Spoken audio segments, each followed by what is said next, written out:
Another example of stories that pulled on the heartstrings, as Michael is assigned to not only solve the mystery of a famous explorer's last treasure, but to also protect his daughter, Catherine Granger.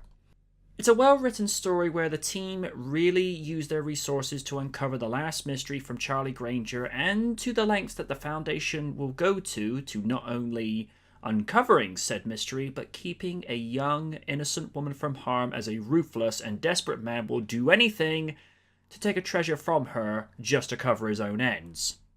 One of the best sequences is the escape from the Preppy Patrol, as KITT races away from the school, and one of the ushers so happened to be Tom F. Wilson from before becoming famous on Back to the Future a year later. But hey Tom, there's no shame in being outclassed on the road by KITT and escaping through the train by turbo boosting. Just don't be a butthead about it. Further evidence of the banter and evolution of KITT's personality is seen on display as he and Michael debate the practicalities and romantic aspects of hiding treasures. You can see that the Trans Am is becoming much snarkier when remarking that Michael is not a romantic, when he retorted that they should be looking for a safe, something more practical. Speaking of another good sequence is that of the only time that KITT has initiated reverse turbo boost from out of the cave as a cave-in was taking place as Michael and Catherine were witnessing the crystals. On to acting.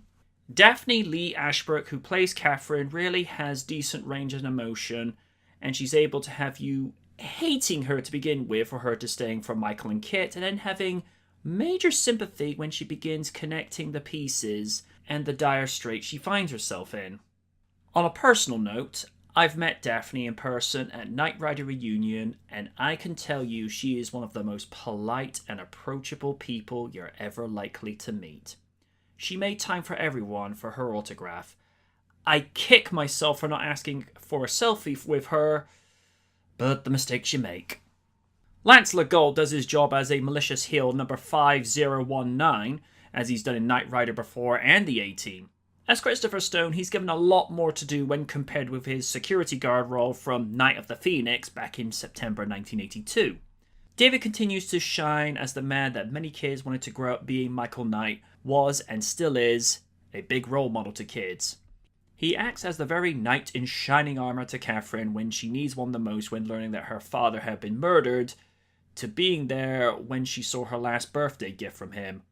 Michael Knight is an embodiment of the right balance of macho-ness, but at the same time having the right balance of setting the right example of how to be a decent guy without having a superiority complex or holier-than-thou mentality. Could Michael push the envelope on occasion? Absolutely. But he always did the right thing. Very unsubtly, but always did it. Rebecca has a limited role as April, but she does do well with what she has. Edward and William knock it out of the park once more as Devon and KITT, respectively. Don Peake does as only Don Peake knows how to do. He produced some wonderful touching pieces when looking at before Charlie Granger is murdered, to when Catherine gets to witness her last gift from him. He is a master, for a reason.